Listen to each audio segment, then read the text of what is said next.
Do it. All right, welcome here to Northwest Digital News. Welcome to this edition of Tech Tuesday, and if you've been following all of our broadcasts here this week, you know we're remote up in Bellevue, Washington for the Smartsheet Engage 2018 conference. So, Harry, Yep. let's talk a little bit about this conference we've been at and what we've been learning about Smartsheet, and maybe give our viewing audience a little bit of what they'd expect coming to this one next year. Yeah, so this is the second annual Smartsheet conference. I went last year to the first annual, and so a couple interesting points. One is it doubled in attendance, so it's 2,000 attendees. And even last year, 1,000 attendees, that's a big number for a first year conference. Sure. Really, I've been in that line of work. It's a big number. And 2,000 is even more so, and I anticipate next year, there comes the law of large numbers. I don't know if they'll go to 4,000 next year, but I would certainly expect another 500 to 1,000 next Sure. year. There will be growth. In fact, we'll probably have to, or they will have to change venues. We're at the Hyatt Hotel in Bellevue, and it's getting a little crowded with the Well, as you conference said during the opening statements, the room was already full, and there's 200-300 people standing out in the hallway waiting to get in still. Exactly. So, yeah. They're going to have to find another venue, and that makes sense as they get growth. But back to the conference, it's an interesting audience. So it's got a lot of enthusiasm and excitement that you don't see with a lot of products anymore. So, the classic example was Macintosh, right? Sure. Back in the 80s, 90s, 2000s. And so with Macintosh, what you had was Macworld came out of that, and you'll recall people were, leaving their spouses and running away and living in VW campers, and it was a real community, and you don't see that as much anymore, of course. But I would say that today what you see at Smartsheet is a surprisingly enthusiastic community.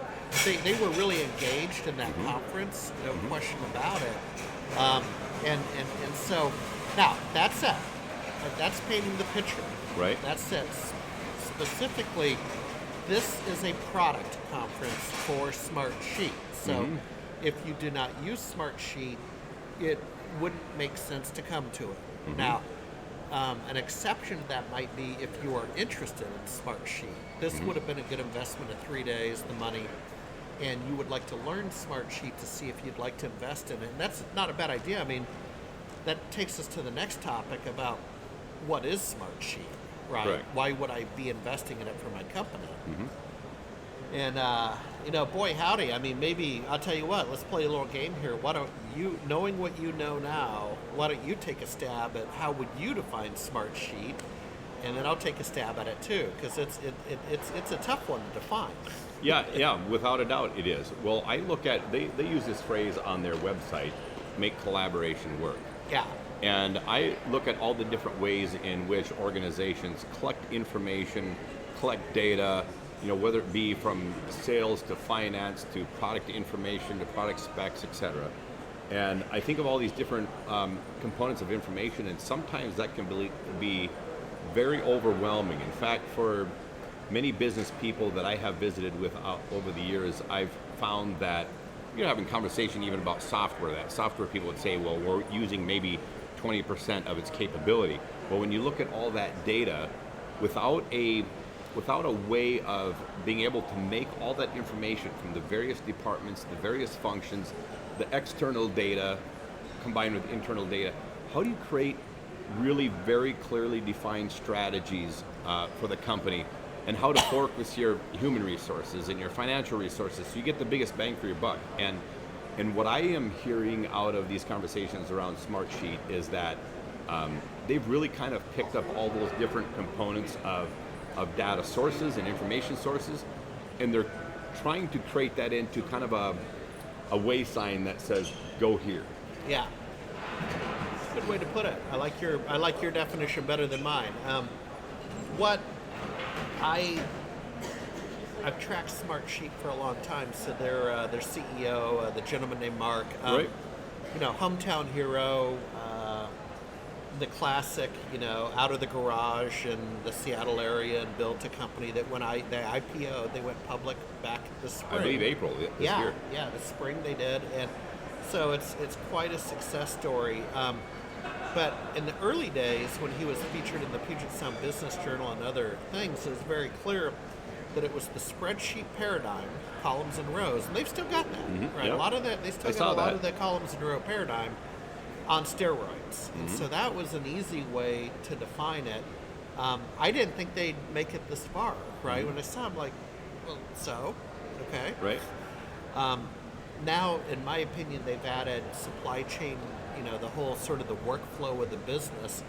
I'm not as big a fan of the term collaboration, but that's my own bias that I think it's a little bit overused, and I think SharePoint from Microsoft, a collaboration tool, which is a little bit long a tooth, that kind of brings back some, trauma for me right. when I hear collaboration. But, I mean, it's a valid term, but today it's, I'm challenging Smartsheet at this conference to give me that new word.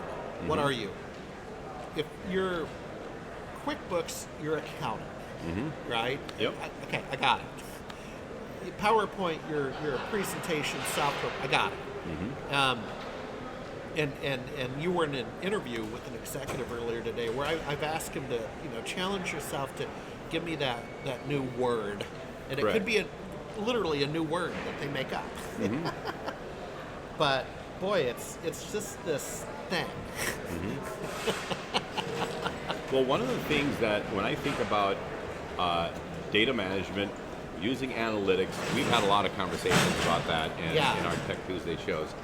But one of the things that I have personally experienced and witnessed in various organizations that I've either been involved in directly as an employee or outside from a consultant, or in some cases just a media person walking around asking questions, is I've sensed these, sometimes it's one really huge gold nugget, sometimes it's multiple gold nuggets, but without the right kind of strategy and without a way of being able to kind of dust off that lamp, they don't know that it actually even exists there. And I was sharing with Kyle, who's sitting off camera here and running our tech for us today. I was sharing with Kyle that over my experiences in my professional life, when I have gone in and visited with business owners, I'm not talking about even a high-level executive, but I'm talking about the person who actually started the company and where they're at right now today. I have had those conversations with CEOs and business owners and asked them, if you could put your thumb on it, what's your number one bottleneck to your success, and what other constraints do you see that are standing between you and what's successful? And they give an answer to that, and I'm looking at it just from an outsider perspective, and I'm going, I think the gut hunch is wrong. And even more specifically, if I have had access to data around things the organization are doing, I then can convincingly see that the CEO's gut hunch is wrong. So I'm going, how do they then make sure they're paying attention to the right information? And I'm kind of curious with Smartsheet, does it help solve that dilemma? Well, think of it this way, quickly, I think they need to invest in the analytics. So the analytics are a little weak. Sure. Right. That's not one of their pillars. Their pillar was more integrations and workflow and approving, a job order or approving a shipment or something like that, which would make sense. So I would hope next year that they will have much more of the dashboard with donut charts and analytics and maybe even a predictive feature. So I'm not hearing that at all. I'm not hearing that they're pursuing integration with the blockchain concept in order to facilitate secure transactions, like shipping documents or financial I didn't hear blockchain once. Right. So in fact, I meant to ask him about that. I think I mean it's a product that's still growing. There's no question about it. But they back to your question about bottlenecks. Here's how I kind of think about that: is you know, you can always count on friends and family to be your toughest critics in life, right? Sure, As an entrepreneur. And people will ask, what do I do as the CEO of SMB Nation? Yep. Right? What is my day? Because my day is what I make my day. Yep. I mean, that's what the cool thing about running your own company. It's what I want it to be. I haven't taken investor money, you know, I mean, yada, yada, yada. But the best way I can sum it up is, and it sounds a little caustic, a little negative, and I don't mean it to, but basically, if you think about it, I solve problems all day. I mean, by the time something gets to me, it's a problem, right? Because I have some staff, and if they can solve it, I don't even need to know about it, right? I don't micromanage, but, you know, that's okay. My company's coming up on 20 years old, so I'm used to it, right? I'm going to get up today and solve problems. Smartsheet seems to, it felt to me it kind of has that paradigm in the interview we were in with the executive that, you know, basically he was asking his solution providers, his consultants, to, you know, ask the business, what can we solve? I don't think he said the word problem, but that's what Smartsheet, I think, should be selling, is we solve problems. You know what? Maybe the new category is problem solver. Well, you know what's interesting for me, Harry, is they use on Smartsheet's website, they use the phrase information silos, and made reference to these silos existing within an organization, and being that they're aware of that, just to kind of capture for our viewers what they're really talking about is that, you know, you have your accounting department, you have your marketing department, you have your sales department, you know, the various all the departments that are in the organization, and they all have their own accesses to their own information or level of data, and a lot of times the reason the proper decisions aren't being made in a company is that they're just kind of, everybody's in their little information silo. So did you hear or see anything with regard to Smartsheet that really addresses that, pulling that information out of the silos and creating that real clear information highway so it creates direction in the company? Well, I did, in this sense that one of the examples they used is an existing client of ours at SMB Nation. The client is Office Depot, right? So I was excited to see, in fact, those photos, that's their headquarters in Boca Raton, Florida. I mean, I've walked through those doors, so I was like, wow, I've been there. And Office Depot, you know, on the one hand, you could say, well, boy, they've sure got a challenge, you know, being a sort of a big box retailer, right? That's not where you want to be.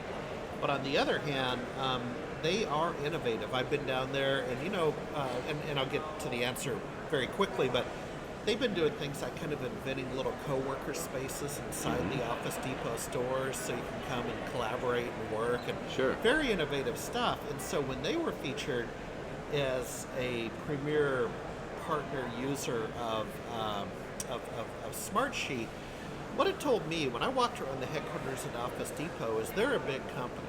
Right? That headquarters is big, and they're an older company, and so you're just naturally going to have you're going to have some politics. You're going to have some data silos. You're going to have some turf, and I got a good vibe out of Office Depot when I was there, given all who they are, and you know, if you think running a big company is easy, try it yourself, right? It's harder than it looks. And so for them to embrace a barrier-busting, you know, wall-busting solution with Smartsheet, that made sense, right? That, I get that. I didn't know they were using Smartsheet, so I'm going to reach out to my contacts there. I took a screen photo, right? Because I want to show them, hey, man, you were on the screen. Yeah, there you go. But that's a long answer, as usual, to a short question about barriers. But Smartsheet acknowledges it, embraces it, and I think proactively is hitting it head on. So, but interesting conference, and you know, the next couple of days, unfortunately, my schedule is a little busy. As you know, I broadcast last week from Microsoft Ignite, and I actually have to go run my own company for a couple of days. There you go. Do some laundry, but I'm here today, And what you can expect the next couple of days is that was very focused training. Yes. Yes. Modules. Yes. And happy people going to it. When you mentioned about the enthusiastic response of the crowd, to various aspects of Smartsheet, some of the things that we're sharing on stage this morning, I think that points to a couple things for me. Is not just a lot of enthusiasm around the product itself, but I sense that the organization has done a decent job of developing and fostering good relationships with its customer base. There seemed to be a little bit of that intimacy that some organizations seem to lack, and I thought, for a new company, somebody who just, you mentioned they did their IPO back in April this year. There's a lot of newness in the organization, and I think that's that strength in the relationship with the customer base is a very good sign for the years ahead. I think Smartsheet is one to watch. What I'll take it upon myself to do, and I wish I had the time and I had, probably better prepared, but I'd like to go up on some of the financial sites and look at their financials and so on, because that's always a telltale sign. How much debt are they carrying? Where are they putting their emphasis on spending and that kind of thing? Now, clearly, we're at a 5-star hotel. They have clearly put an emphasis on spending on a nice. I mean, this is a top shelf conference, man. Absolutely, the food, it is. I mean, Absolutely, it is. So, one to watch, and next year let's do it all over again. We're planning on it. We've already had a conversation with the PR folks here, and they've really appreciated us coming and you coming with SMB Nation, and we'll be back next year. They shared with us that they'll have specific space for us as well in the hall with a lot of the other presenters that they have there, and so some great things moving forward. Yep. Well, we're going to wrap up here on our Tech Tuesday Northwest Digital News. You've seen a lot of broadcasts from us over the last couple of days. I hope you get an opportunity to see all of them. Special thanks to all the viewers coming to us live today from Patreon, from Twitch TV, YouTube, and of course, both the Facebook pages. As always, a pleasure having you along for the ride. Special thanks to Kyle Torgerson making the tech happen behind the screen over there. There he behind is. the camera. There he is. And Kevin Hunter with Harry Brelsford from SMB Nation. Thanks, Harry, for joining us on this special ride. All right, thank you.